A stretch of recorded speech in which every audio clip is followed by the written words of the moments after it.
Well, thank you very much.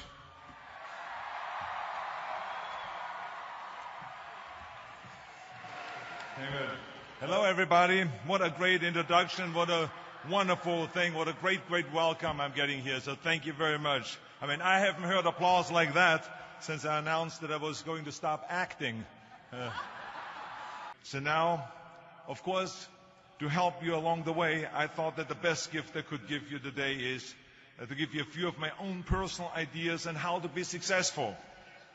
And parents, I just want you to know, maybe you should close your ears, you should plug your ears, because maybe there are a few things that you maybe don't like what I have to say. But anyway, I can explain how I became successful and who I am today by going through what I call Dr. Schwarzenegger's 6 rules of success. Now, of course, people ask me all the time, they say to me, what is the secret to success? And I give them always this short version. I say, number 1, come to America. Number 2, work your butt off. And number 3, marry a Kennedy. But anyway. But anyway, these are the short rules. Now today I'm going to give you the 6 rules of success. But before I start, I just wanted to say these are my rules. And I think that they can apply to anyone.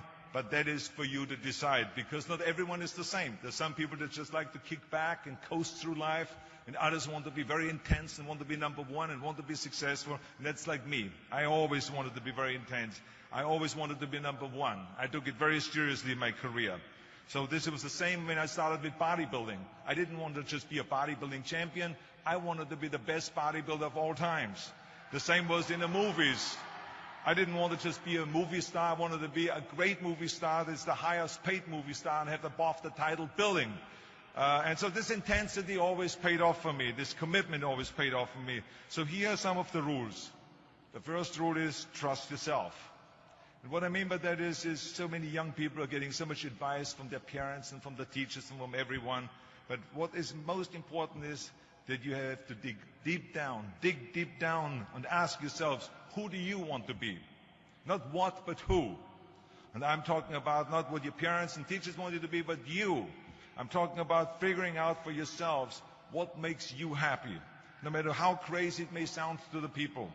I was lucky growing up because I did not have the television, or I didn't have telephones, I didn't have the computers and the iPods. And of course, Twitter was then something that birds did outside the window. But I didn't have all the distractions and all this. I spent a lot of time by myself so I could figure out and listen to what is inside my heart and inside my head. And I recognized very quickly that inside my head and heart were a burning desire to leave my small village in Austria. Not that there was something wrong with Austria. It's a beautiful country. But I wanted to leave that little place and I wanted to be part of something big. The United States of America, a powerful nation, the place where dreams can come true. I knew when I come over here, I can realize my dreams. And I decided that the best way for me to come to America was to become a bodybuilding champion, because I knew that was my ticket. The instant that I saw a magazine cover of my idol, Reg Park. He was Mr. Universe. He was starring in Hercules movies. He looked strong and powerful. He was so confident. So when I found out he got that way, I became obsessed, and I went home and I said to my family, I want to be a bodybuilding champion. Now you can imagine how that went over in my home in Austria. My parents, they couldn't believe it. They would have been just happy if I would have become a police officer like my father, or married someone like Heidi, who had a bunch of kids and ran around like the Van Trapp family in Sound of Music. That's what my family had in mind for me. But something else burned inside me. Something burned inside me. I wanted to be different. I was determined to be unique. I was driven to think big and to dream big. Everyone else thought that I was crazy. My friend said, if you want to be a champion in a sport, why don't you go and become a bicycle champion or a skiing champion or a soccer champion? Those are the Austrian sports. But I didn't care. I wanted to be a bodybuilding champion and use that to come to America and use that to go into the movies and make millions of dollars. So, of course, for extra motivation, I read books on strongmen and on bodybuilding and looked at magazines. And one of the things I did was I decorated my bedroom window, my bedroom wall. Right next to my bed, there was this big wall that I decorated all with pictures. I hung up pictures of strongmen and bodybuilders and wrestlers and boxers and so on. And I was so excited about this great decoration that I took my mother to the bedroom and I showed her. And she shook her head. She was absolutely in shock. And tears started running down her eyes. And she called the doctor. She called our house doctor. And she brought him in and she explained to him, there's something wrong here. She said, she looked at the wall with the doctor and she says, where did I go wrong? I mean, all of Arnold's friends have pictures on the wall of girls. And Arnold has all these men, but it's not just men, they're half naked. And they're oiled up with baby oil. I mean, what is going on here? Where did I go wrong? So you can imagine the doctor shook his head and he said, there's nothing wrong. At this age, you have idols and you go and have those. This is just quite normal. So this is rule number one. I wanted to become a champion. I was on a mission. So rule number one is, of course, trust yourself no matter how and what anyone else thinks. And of course, rule number two is break the rules. We have so many rules in life about everything. I say break the rules, not the law, but break the rules. It is impossible to be a maverick or a true original if you're too well behaved and don't want to break the rules. You have to think outside the box. That's what I believe. After all, what is the point of being on this earth if all you want to do is be liked by everyone and avoid trouble? The only way that I ever got any place was by breaking some of the rules. After all, I remember that after I was finished with my bodybuilding career, I wanted to get into acting and I wanted to be a star in films. You can imagine what the agents said when I went to meet all those agents. Everyone had the same line that it can't be done. The rules are different here. It says, look at your body. You have this huge, monstrous body, overly developed, that doesn't fit into the movies. You don't understand. This was 20 years ago, the Hercules movies. Now there's the little guys that are in, Dustin Hoffman, Woody Allen, Chuck Nicholson, before he gained weight, of course, that is. But anyway, those are the guys that were in. And the agent also complained about my accent. He says, no one ever became a star with an accent like that, especially not with a German accent. And yes, I can imagine with your name, Arnold Schwarzenegger, or whatever the name is, on a billboard. Yeah, that's going to draw a lot of tickets and sell a lot of tickets. Yeah, right. So this is the kind of negative attitude they had, but I didn't listen to those rules. Even though they were very nice and they said, look, we can get you some bit parts. We can get you to be, playing a wrestler or a bouncer. Oh, maybe with your German accent, we can get you to be a Nazi officer in Hogan's Heroes or something like that. But, I didn't listen to all this. These were their rules, not my rules. I was convinced I could do it, that if I worked as hard as I did in bodybuilding, 5 hours a day, and I started getting to work, I started taking acting classes, took English classes, took speech classes, dialogue classes, accent removal classes I even took. I remember running around, a fine wine grows on a vine. You see, because Germans had difficulties with the F and the W and the V. So fine wine grows on a vine. I know what some of you now say is, I hope that Arnold got his money back. But let me tell you something. I had a good time doing those things and it really helped me. And finally, I broke through. I broke through and I started getting the first parts in TV, streets of San Francisco. Lucille Ball hired me. I made Pumping Iron, Stay Hungry. And then I got the big break in Conan the Barbarian. And there the director said, if we wouldn't have Schwarzenegger, we would have to build one. Now think about that. And then when I did Terminator, I'll be back. Became one of the most famous lines in movie history, all because of my crazy accent. Now think about it. The things that the agent said would be totally a detriment and would be impossible for me to get a job, all of a sudden became an asset for me. All of the things, my accent, my body and everything. So it just shows you never listen that you can't do something. And you have to work your way up. Of course, run for something else first. I mean, it was the same when I ran for governor. The same lines that you have to work your way up, it can't be done. And then, of course, I ran for governor, and the rest, of course, is history. They said you have to start with a small job as mayor, and then as assemblyman, and then as lieutenant governor, and then as governor. And they said, that's the way it works in a political career. I said, I'm not interested in a political career. I want to be a public servant. I want to fix California's problems and bring people together and bring the parties together. So like I said, I decided to run. I didn't pay attention to the rules, and I made it, and the rest is history. This brings me to rule number 3. Don't be afraid to fail. Anything I've ever attempted, I was always willing to fail. In the movie business, I remember that you pick scripts. Many times you think this is a winning script, but then of course you find out later when you do the movie that it didn't work, and the movie goes in the toilet. Now, we have seen my movies, Red Sonja, Hercules in New York, Last Action Heroes. Those movies went in the toilet. But that's okay, because at the same time I made movies like Terminator and Conan and True Lies and Predator and Twins that went through the roof. So you can't always win, but don't be afraid of making decisions. You can't be paralyzed by fear or failure, or you will never push yourself. See them driven before you, they hear the lamentation of the women. You keep pushing because you believe in yourself and in your vision. And you know that it is the right thing to do, and success will come. So don't be afraid to fail. Which brings me to rule number 4, which is don't listen to the naysayers.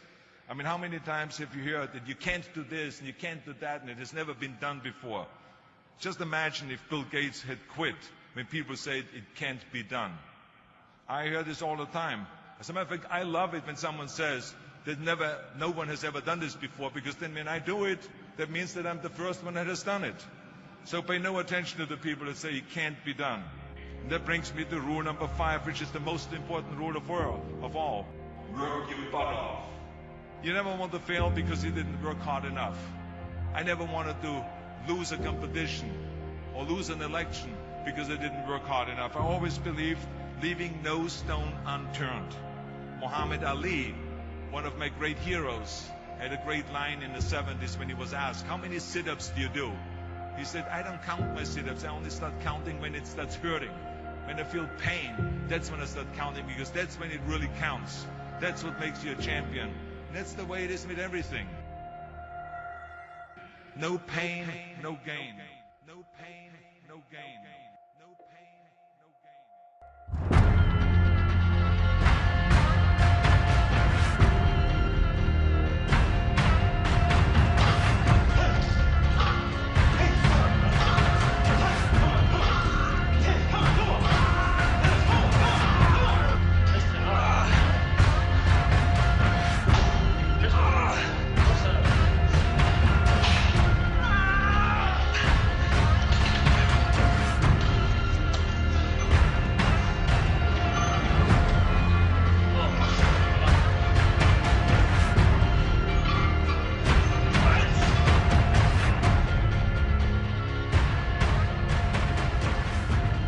So many of those lessons that I apply in life, I've learned from sports, let me tell you, and especially that one.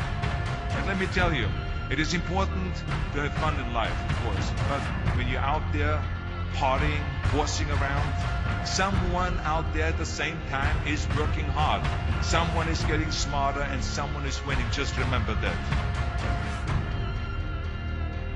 Now, if you want to coast through life, don't pay any attention to any of those rules.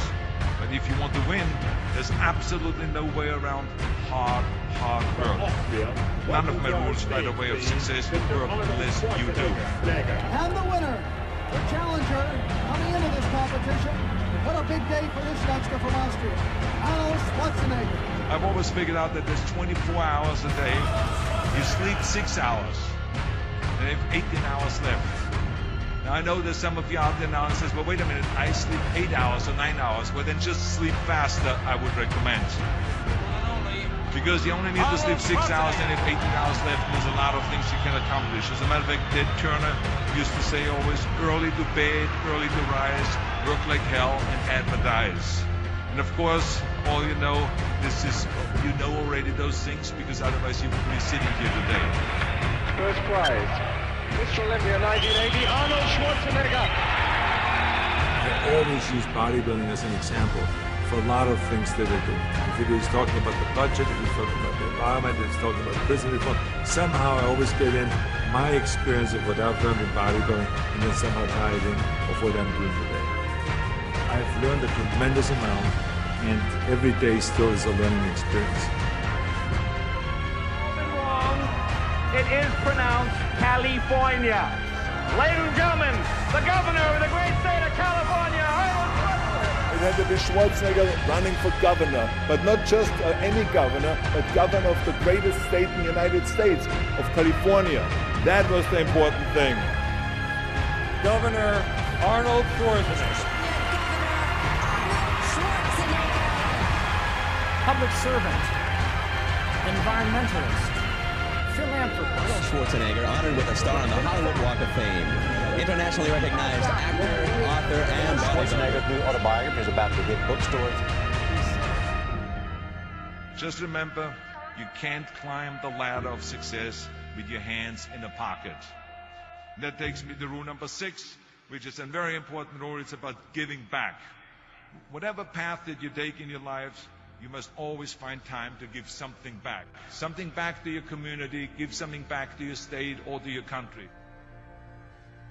And let me tell you something, reaching out and helping people will bring you more satisfaction than anything else you've ever done. As a matter of fact, today, after having worked for Special Olympics and having started after-school programs, have promoted fitness, and now with my job as governor, I can tell you, playing a game of chess with an 8-year-old kid in an inner-city school is far more exciting for me than walking down another red carpet of a movie premiere.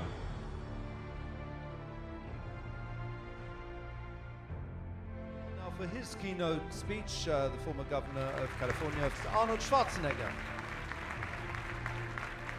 Each of you has an enormous opportunity to fight climate change. I promise you, I will not stop fighting, I will not stop campaigning around the world, and I will not give up until this crusade is successful.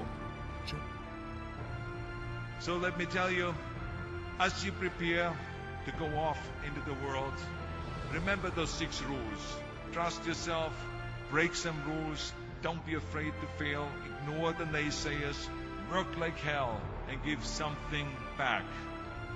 We are in tough times now, and there's a lot of uncertainty in the world, but there's one thing certain. We'll be back. Congratulations, and God bless all of you. Thank you very much. Thank you.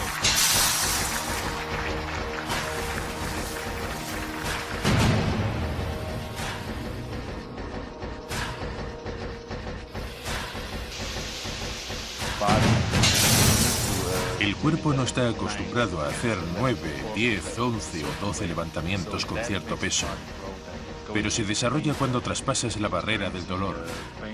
Sientes dolor en los músculos y sigues, sigues y sigues. Y las últimas 2, 3 o 4 repeticiones son las que hacen que el músculo crezca. Y esa es la diferencia entre ser un campeón y no serlo. Si superas la barrera del dolor, te conviertes en un campeón. Si no puedes, olvida. Y eso es lo que hace la mayoría. No tienen redaños para decir, voy a seguir y no importa lo que pase. Duele y no importa si estás en el gimnasio y decaes. Sé que puede ocurrir. Me ha sucedido muchas veces, pero no importa, porque vuelves a intentarlo.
Arnold. Thank you. ¿A la mano? Ya te he visto. Grande, Arnold. You have to stop here, Arnold.